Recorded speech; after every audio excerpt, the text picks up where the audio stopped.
Hello, everybody. Welcome to a special edition of the Desert Viking. Today, we are going to have a talk on esoteric psychotherapy practices, where we are going to touch briefly on some items that allow us to delve into the therapy and mental health side of things and how esotericism can be used to and work with that. And today's speaker will be Soror Jonni Khat, who is a therapist who uses esoteric practices in her work. So without further ado, I will turn it over to her.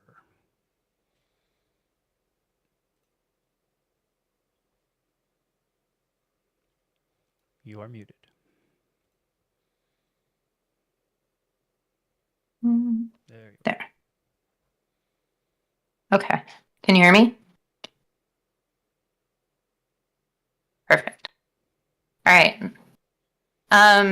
Hello, everybody. So, my name is Jonni Khat, Sister Jonni Khat. I have been in Masonic organizations my entire life. My entire family was in Masons and Shriners and Eastern Star and the whole gamut of things.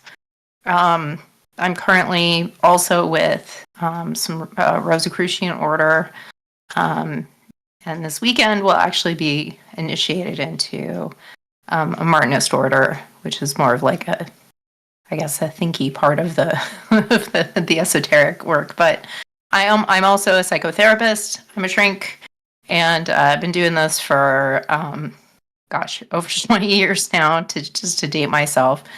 I've always brought some esoteric work into my work. I do a lot of work with complex PTSD. I do a lot of work with, I've done a lot of work in the past with kids and families and couples and, the whole gamut of mental health issues. But right now I'm working for an agency that also incorporates ketamine therapy, which is, for those of you who don't know, it's psychedelic aid to help in therapy work. We also do something called TMS, which is transmagnetic cranial stimulation. So the TMS gets in there, and I'll kind of explain that in a little bit. I want to go over today some of the background information for what I'm going to be talking about, because I think it's important to know the nerdy neuroscience behind everything before you jump into the actual work. So hopefully this will not be the only time I speak, but I'm going to give just a little bit of background. So the brain, as we all know, is connected to the whole body.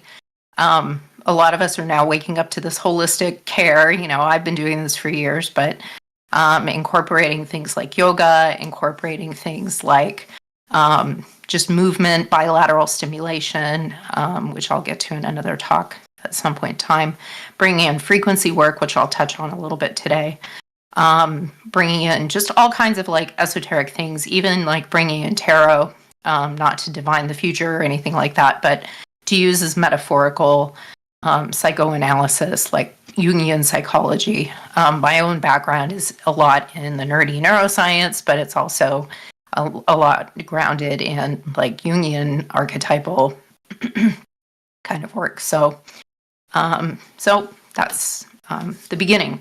So if you think about the brain as being in three parts, we're just going to start with a really simple, this is very, very simplified. But if you think about your brain in three parts, you have this part down here, which would be the amygdala. The amygdala is responsible basically for basic functions. So you've got eating, sleeping, procreation, and then you've got the fight or flight center here as well. What we're going to get into a little bit as well today is how it's connected with a nerve back here called the vagus nerve. And the vagus nerve is the longest nerve chain in the entire body. It goes all the way from the brainstem basically down into like halfway down your extremities, like your legs and your arms, but it also attaches to every single organ in the body. So you can just imagine that if your fight or flight center is right here, and the amygdala is getting all that information here, and the vagus nerve is right here, this is what alerts the central nervous system to go into like panic mode. So people with complex PTSD, for example, you can imagine like a soldier who's been back from war, might have some symptoms of nightmares or different, panic type attacks, long-term anxiety, because this part of the brain becomes overactive, and it actually can increase in size. So we'll get to that maybe today, maybe on another day. In the middle here, you would have, sometimes people fold their thumbs over, you would have the hippocampus. The hippocampus is kind of the center, very brief again, of emotional attachment, attention, sensory input, emotional attachment with other people, the ability to explore feelings and to share those types of things with other people.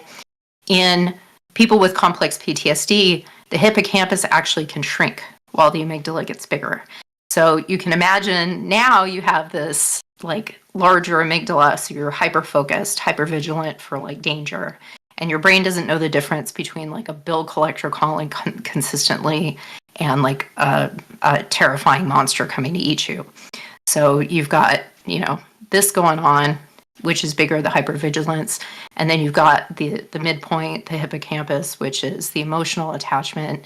And that emotional attachment decreases. So you have less ability to kind of explore your feelings and to do work in therapy.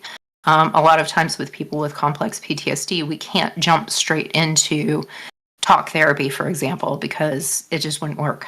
They're stuck. Their brain needs to kind of rewire itself, which is kind of where the psychedelics and the TMS and some of the esoteric work comes in, energy work, things like that. Now, the last part of the brain here, again, very simplified, is the prefrontal cortex. So the prefrontal cortex normally folds over all of this, and it's up here, right? So this is where we have our sense of self. This is where we have our sense of connection with other objects in the universe.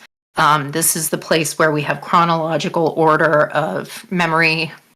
So if somebody walked in the room right now, I'm not in a panic state. So I might remember they walked in the room. I'll remember who it was. I'll remember maybe what time it was if I was looking at a clock. I might remember the color of the shirt that they were wearing. I'll remember what they said, but it'll all be in a chronological sequence. With people with complex PTSD, what ends up happening is the lid flips on the prefrontal cortex. And when the lid flips on this part of the brain, that sensory information comes straight into the hippocampus and the amygdala, jumps the shark of the PFC and goes straight in here. So if you can, again, imagine what I was just explaining about the amygdala and the hippocampus and their job, they're not meant to be receptors of information. They're not meant to be logical points of chronological events or of thinking through okay, this is not a monster coming after me. This is just a bill collector calling over and over again, and I need to do something about it. So with PTSD, obviously, that gets rewired. Now, the interesting thing is in esoteric work or energy work or frequency work or any of the above kind of works that I've talked about, we do want to flip the lid on the PFC, but we want to do it in a different way than it's done when we go into a trauma response. So trauma response, the lid flips, everything goes straight into the parts of the brain that aren't supposed to process that information. But when we're in a meditative state, we want to flip the prefrontal cortex because we don't want to be thinking, right? Anybody who's done any kind of meditation and started off in the very beginning of meditation knows that the beginnings of the meditation, you're thinking about other things. You're thinking about whether or not it's hot or cold. You're thinking about noises that are going on in the background. You're thinking about what you're going to eat for lunch, right? You're thinking about all those things. And so we teach in meditation through esoteric psychology, basically, how to quiet this prefrontal cortex, flip the lid in a positive manner so that we can delve into these deeper places of the brain and sometimes get at information that's in here so that we can kind of help the person learn how to calm the central nervous system down and also calm the vagus nerve down, which runs through the body, remember. So we've got two things going on. We've got the brain overactive, but it's also causing the body to go overreactive. So the brain can do a lot with meditation. And we actually have something called SPECT scans, which are like 3D brain scans, 3D MRIs. They're like MRIs on crack, basically. And they show the brain as it's functioning in the moment. And sometimes in people with certain disorders or like alcoholism or like different drug addictions or with CPTSD, you'll see parts of the brain that look like they have holes in them. And it's because the synaptic function isn't working between those parts of the brain, which is also, again, very important to the overall piece of making sure that we're taking care of the brain and we're using the brain in the way that it was designed to work through meditation in order to get to a state of peaceful tranquility, be able to control our emotions, and to be able to start thinking about that ascension thinking, which is like the whole point of esoterics, right? Is the point of like getting to a point of ascension. So that's basically the neuroscience behind the work.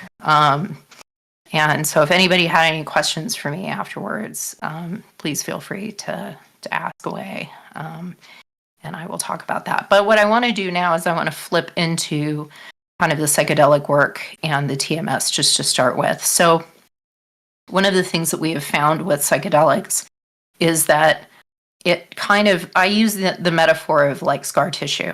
So imagine that you have these holes in your brain where the synapses are not working. They're not functioning between, different parts of the brain. And so what we want to do is like re-stimulate those parts of the synaptic network in order to work again so that we can use the brain properly, right?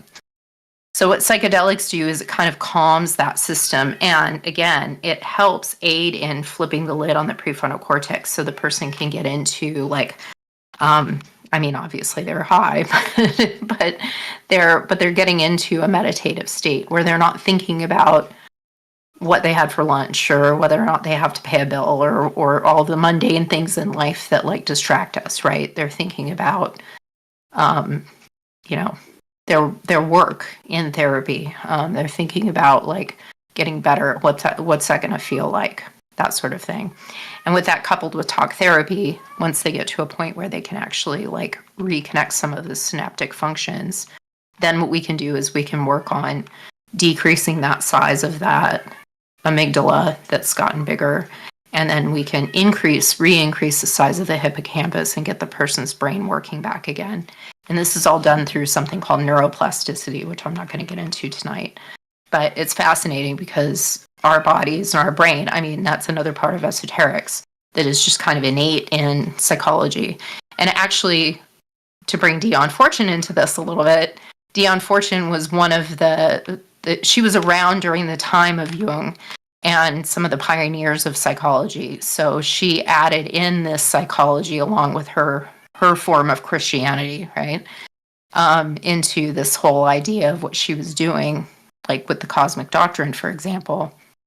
And she kind of pulled those pieces together of the brain. Now, they didn't do a lot of the body work back then. That's kind of a new thing that we've added in. In fact, trauma yoga was just recently given the status of being scientifically like peer reviewed, that we can use it in therapy sessions.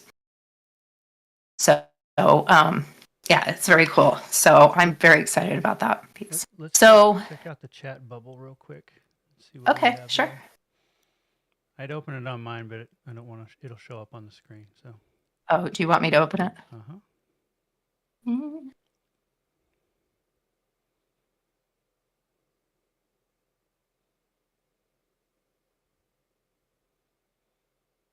Please forget how to do this. It's up on the right? Yep, in the upper right, there's a little window, a little bubble, has a number on it. There we go. Okay. All right. Phil said, everything sounds good on your end. Thank you. And then, do I have any types of yoga that I prefer? Well, when I used to teach yoga specifically, I did a lot of vinyasa flow work. I think that vinyasa flow is a good, real basic foundational way of doing yoga, but it can also transfer into kind of those higher steps. So when you're using yoga, you're thinking about the chakras, right? And you're thinking about starting at your base, your root chakra in your hips, your hip area. And so you want to make sure that you're aligning that spine. So even with people who are like, oh, yoga, chakras, that's so woo-woo, we can talk about it from a scientific perspective and say, well, if your spinal column isn't aligned, then the serotonin from your gut is not getting up to your brain. And we know that there's other neurotransmitters that are kind of doing that flow back and forth through the spinal column.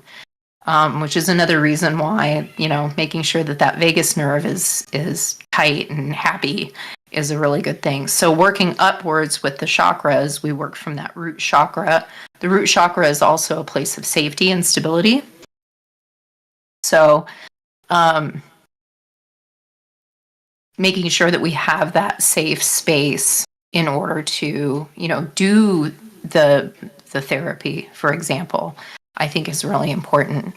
I do not have a preference for hot yoga or Bikram yoga. I don't really care for that. I don't know. There's not a lot of science showing that heating from the outside in is really helpful. You're also heating from the inside out at the same time. But people like it. So I kind of say, to answer the question kind of a roundabout way here, I like the type of yoga that the person will do. So if I'm using yoga in my practice and I'm having somebody do even chair yoga, for somebody who's very large or has a lot of disabilities, or who's just seriously deconditioned, maybe they got sick or they've been injured, then we can do chair yoga with them, and that can be very helpful as well. So I hope that answered your question. I also like to do myofascial type stretching where you're working with the fascia, which is not like traditional yoga necessarily, but bringing in rollers, having people do extra stretches with bands. That can be very helpful in opening up those pieces, like scar tissue. Even in the body, we have scar tissue from old injuries or from places that we just don't use. We sit on the computer all day. Usually people think that they carry stress in their shoulders, for example, but you're actually probably carrying most of your stress in your hips. And it's just transferring to your shoulders because we hunch over, we get hunched over the keyboard. We're not really moving that much. So let's see. Phil says, thank you. I practice Raja Yoga. I'm not sure what category that falls into. There's a lot of breathing with Raja Yoga, which is actually an excellent way of kind of calming that central nervous system down, right? So because we all live in kind of a panic state sometimes. That's just our culture. We get so stressed out from work. COVID did a number on everybody. I don't care what people say, but we have not seen the full effects psychologically of COVID and the lockdown on people in general.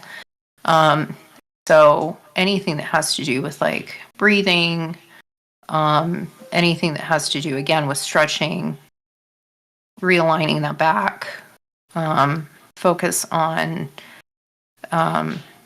just being in the body. And also one of the things that I do a lot of work with people, sometimes people tend to be in their brain a lot, right? They get very analytical, they get very intellectualized. They're just in their brain. And so we want to get them into their body. So any kind of yoga at that point, any kind of movement, even just walking around, my office complex can do wonders for people. Just getting out in the fresh air, breathing, practicing mindfulness, just like being in the moment, right? You just go out, you walk, and we don't even talk sometimes. We just go for a walk. And the idea is to just be in that moment and really feel like, um, being in space, being in your body. Frequency work comes into that, which I'm not going to have time to touch on tonight, but the nature has frequency, grounding has frequency. So healing the body, those things can do amazing things as well. Just going outside and standing in the grass and just doing mountain pose. It can be a wonderful experience. So I encourage a lot of my patients to go out in the morning and stand for 10 minutes in the sun as it's rising, because the frequency, like if you go camping, right, and the sun comes up in the morning, there's just that special time where the sun is coming up and everything's kind of waking up, and it's the frequency of the sun, it's the frequency of the earth. It wakes the birds, it wakes the plants, and it wakes us.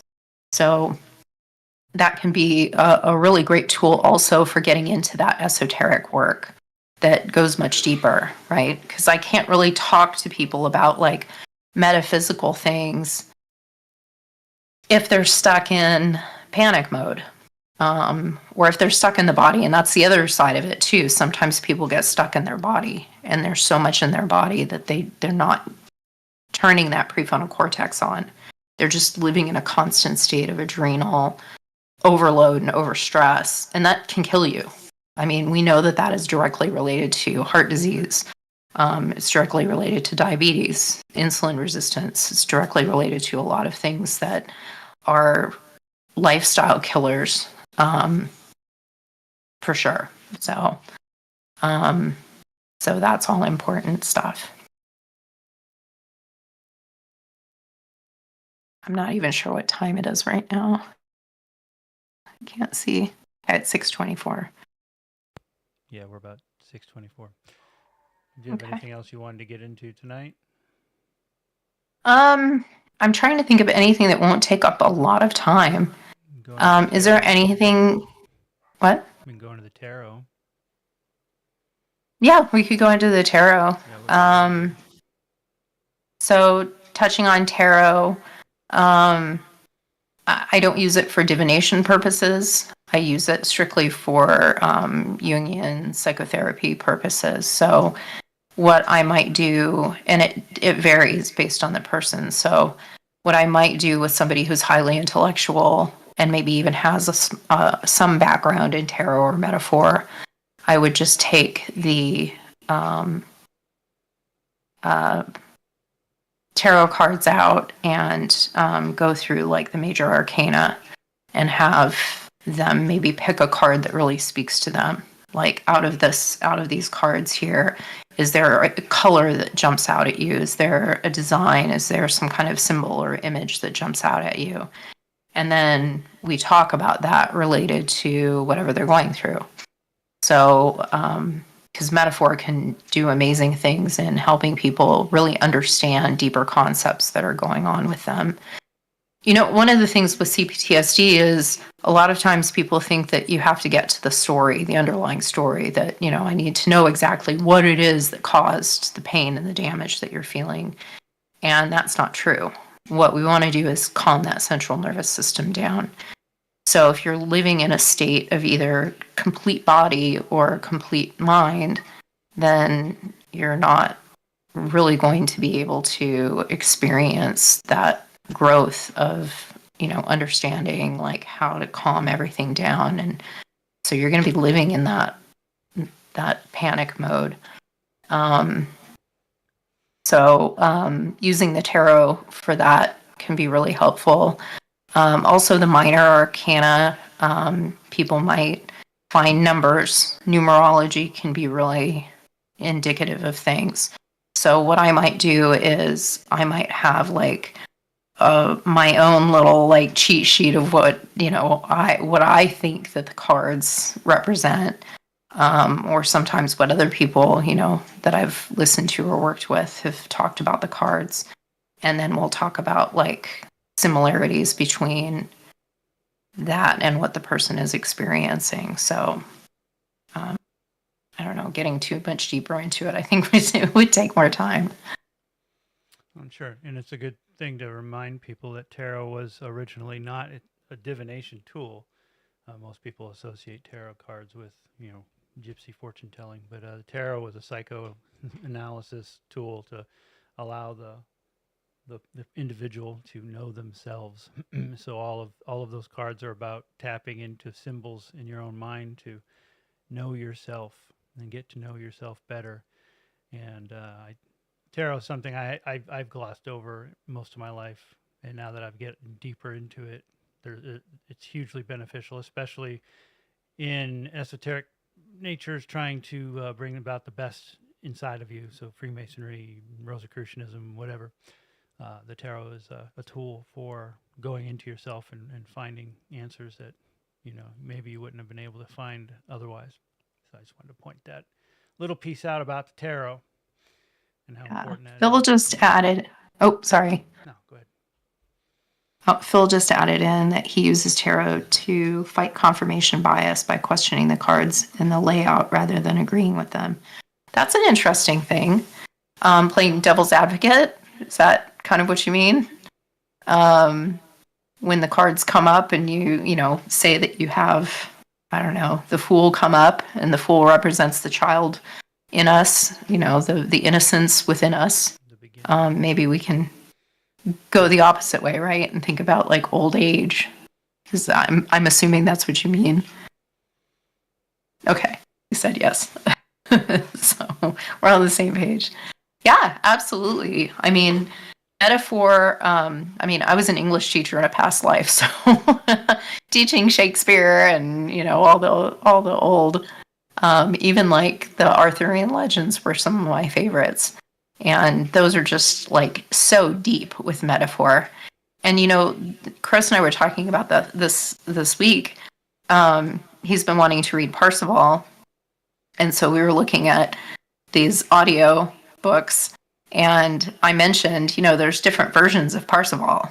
He's like, well, I want to read Parzival. Well, there's different versions because Parzival isn't meant to be he wasn't a person, right? I mean, he might have been based on a person or people, but the idea of metaphor is to take that concept of that knight or that squire or whatever, whoever it is, right, the lady, and to construct your own interpretation of what that means. So, like the Holy Grail, for example, people get very deeply into Sangreal, that means the holy blood, and that it's actually meaning like the womb of Mary, and that she had a child with Christ, and that so there's royal blood from the line of King David running, still alive today, we would assume. And so different people have interpreted that. And you could say, well, that kind of a metaphor, right?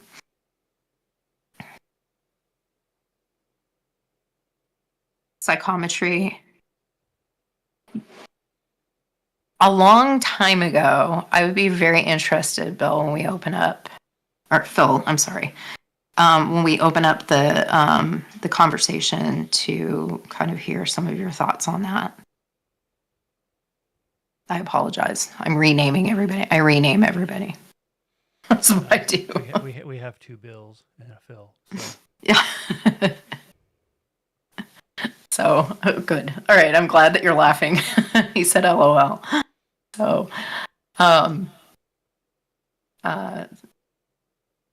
I would have to get with you on that and talk a little bit about it, because my recollection of it kind of rolls into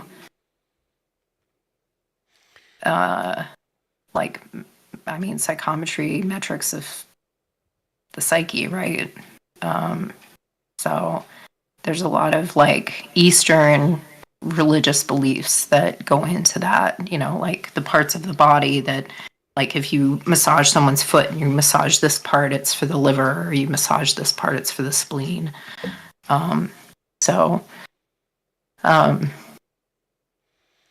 He's typing again. Well, while he's doing that, a question: how would we use tarot in a clinical setting? What's an example of how that might look like? So I would have a patient come in, and I would already have like a built up knowledge of some background on this person. and an understanding of whether or not that was something that they're comfortable with, right? Because some people are just very against that for religious purposes or what have you. So, that's one of the reasons why it's very individualized with people. So in that case, I might go with spiritual tarot. There are spiritual tarot decks. There's actually Christian tarot decks, if they felt comfortable with that. Otherwise, we would just talk about, different metaphors of Christianity. But I would take a tarot deck in, and like I said, I might lay out like the major arcana, for example, and have them like literally like lay it out on the floor. We get comfortable. So my office looks like a living room, so we get real comfortable in there. And so they might spread it out on the floor and then just look for symbols that really speak to them, and then to talk about those things and how they relate to what it is that they're going through. So I have a particular patient that I've worked with who is very much into a lot of this and has a background in it. And she was a little bit scared about using the tarot because she had some bad experiences of trying to get back into her esoteric roots. Her family, according to her, were druids back in the day. And so she really wants to tap back into that again. Her husband's Native American, so he wants to tap into his culture, and so they want to kind of do that together, but she has some blocks about it. And we don't have time to get into that part, but so with her, what I did was I took a particular deck and I made a photocopy of just little cards, and I had her take it home, and it was like black and white. So there was no color on it. It was just the images themselves. And so I had her take it home, and I had her color it in, and I had her color code, like what the different colors meant. And then I told her, pick maybe 3-5 cards. You could do the whole deck if you wanted to, but that's kind of overload. So she did. She picked like 3 or 5 cards. I don't remember.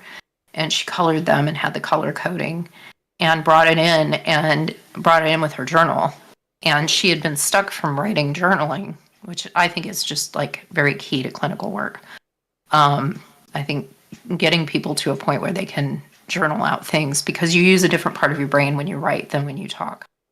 So she had her journal with her, and she had just written like pages and pages and pages about just these thoughts that she had about. Some of it was narrative from stories that she knew from her family. Some of it was just sort of like symbolic pieces that she felt connected to parts of her own trauma that she is dealing with. And by being able to use those symbols and to be able to interact with them that way, because that's really what she was doing. It didn't really matter what the colors were in the end. That was for her. That was special for her. It was just the fact of interacting with these symbols and helping her find a voice for some of these blocks that she had. I think that's a super key part to using any kind of metaphor in a practice, in a clinical setting. Let's see. Phil says, Rosicrucian art. Okay, so this is going back to psychometry. Rosicrucian art of trusting your instincts. Very oversimplified, I assume. Tarot ties into it as well. For example, let a patient hold their card of choice, then you would take the card and their energy would transfer to you, giving understanding. Oh, that's awesome, because that is true. And that's just kind of what I was talking about, right? Having a voice, finding your voice. In fact, one of the things that we discovered through this was that her voice chakra is blocked. And she doesn't feel like she has a voice because for so long she was told by people that that was weird or strange, or she didn't feel comfortable sharing those ideas that she had about her esoteric thoughts. And so she just bottled them up. So she shut her own voice down, and now she's able to talk about these things in a comfortable, safe setting. So that's helping the root chakra rebuild, right? And then we're moving up through sacral, we're moving up through heart, we're moving up to voice, so that she can use that power of that safety and of the sacral, of being in touch with her femininity and her divine femininity and her divine masculine as well. And then moving up through the heart, and then getting the heart and the head attached. Some people say, I don't remember who it was that kind of coined this, but that one of the basic principles of good clinical psychology is getting people to put their head and their heart together in the same place, because that's how you can become more aware and in control of your emotions, right? And it also allows for your emotions to guide you in ways, because we want to use that subconscious. We want to be able to open up that subconscious and tap into those internal symbols. I know that Brother David talked about this before with like images, right?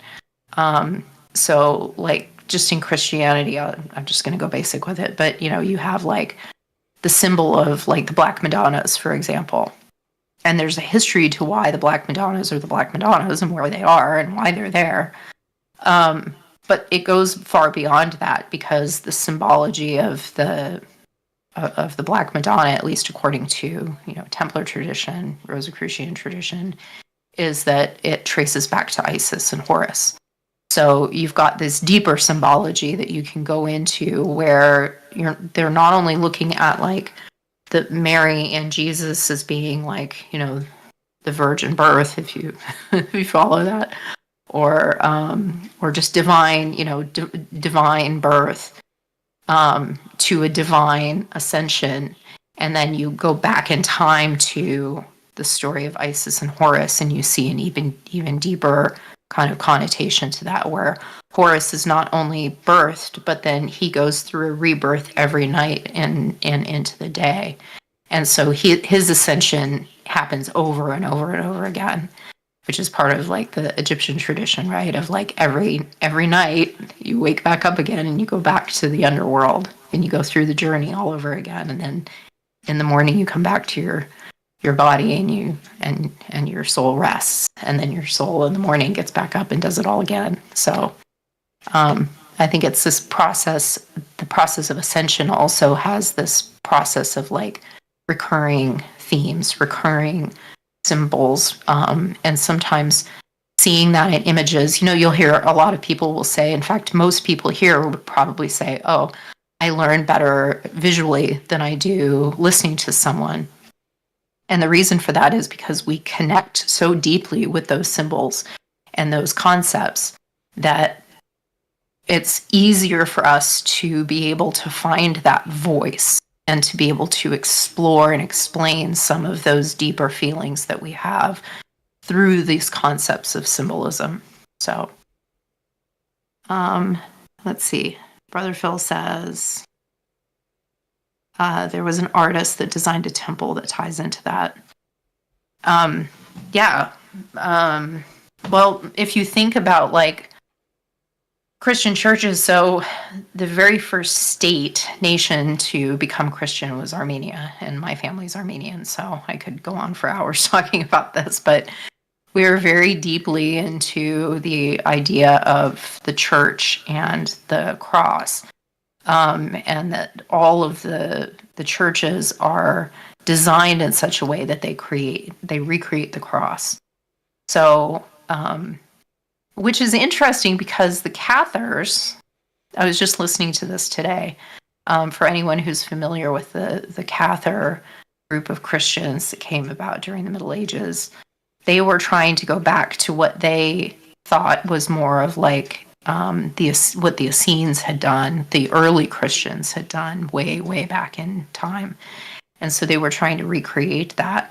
And there were a lot of things that they did that we might think, to a modern audience, we might think are very strange, but their concept of the cross was that they didn't like the fact that there was a cross in churches. And it was sort of like more, I think, um, a, dislike, a disavowment, dissociation between the Roman Catholic Church, right? Who strongly, like, that's their symbol, is the cross. But it's different in the Roman Catholic tradition. The cross is a remembrance of Christ's torment. And so the Cathars believed that that was terrible. Why would you want to celebrate every time you go to church? Why would you want to celebrate the torment of Christ? Why wouldn't you want to celebrate the ascension of Christ? So if you look at the Armenian churches, we call the cross Kashgar. And the Kashgars are, you'll see they're very ornately. In fact, some of them look very Celtic, which there is a strong connection between the Celts and the Armenians. But you'll see these symbols repeated over and over and over again, and they're not. The cross was older than Christ being tormented and eventually murdered on the cross, right? It was a symbol of ascension. Again, I mean, everything goes back to that, right? Everything goes back to ascension up Jacob's ladder. The unified cross, the cross symbol is earthly life and spiritual life combining together. And it's been around since Sumerian times. On Sumerian tablets, you can find the equal-armed cross. Yeah. And then the rose, there's also a lot of symbolism with the rose, right? Because you could say, well, the rose is actually an anagram of the word eros, which, for those who know Greek, yeah, he's not here, but eros was the god of love, right? So, yep, and the rose. So the rose symbolizes the symbol of personal development. It unfolds and it constantly unfolds, and that represents your manifesting understanding. And actually the rose comes from what they say comes from Egypt on the Giza Plateau, which was called the Ras Tau, which stood for Rosy Cross, and that was brought over by the Templars to Western Europe and assimilated into their practices, and eventually Rosicrucians. Right. Yeah, there's and there was actually I'm reading a book right now, but there is evidence that there were wives and daughters and sisters of crusaders that went to the Holy Land and formed their own sort of Rosicrucian women's order, and that was connected with roses and with the ascension of Christ and the divine male and female spirit. So it all kind of ties together. There are Templar orders today that let women in, as you know, because we're supposed to be going, hopefully, in January to do that. And then Masonic Templars have we discovered this week, have a secret women's group. I guess secret, maybe not secret. I don't know. I never heard of it before, but they have their own thing with their own rituals. Right. So that was kind of cool to learn. Yeah. Well, like with everything Masonic, right? It's not a secret order, but it's an order with secrets. So. Well, there are orders in the Masonic order that you don't know about until someone lets you know they exist. You get invited. So we were revealed. That was revealed this week because we were allowed to know about it, but that I can't find any sign of that on the internet. So I don't know. That might be secret. Maybe I just let a secret out. I don't know. I don't think so. I'm going to have to dig harder. I have to dig harder. Are we going to get in trouble? Yeah, I'm gonna get in trouble. Somebody's going to come knock on the door. All right. We're at about 45 minutes. We're going to go ahead and wrap up. This is just a general esoteric psychotherapy session, just to kind of go over what can be done with psychotherapy. And this is something I'm also invested in. My master's degree is in therapy, and I want to meld esotericism as well. And using my tech background to try to create something that's beneficial to people. So we could get deeply into the neurofeedback stuff because I'm trained in that too. So that's There'll be a fun. This will be a fun little side chapter to go through. We'll probably be doing some more of this intermittently we'll get into some deeper conversations. So thank you very much for presenting. Again, this is Soror Jonni Khat. She is a Rosicrucian, Eastern Star, and Sunday will be also officially in the Martinist Order. So that's very exciting. If anyone has any questions about any of those things, feel free to drop a comment, send a message, get on the Discord and ask. We'll be happy to answer questions. But otherwise, until next time, thanks guys for watching, and we'll talk to you soon. Thank you for having me.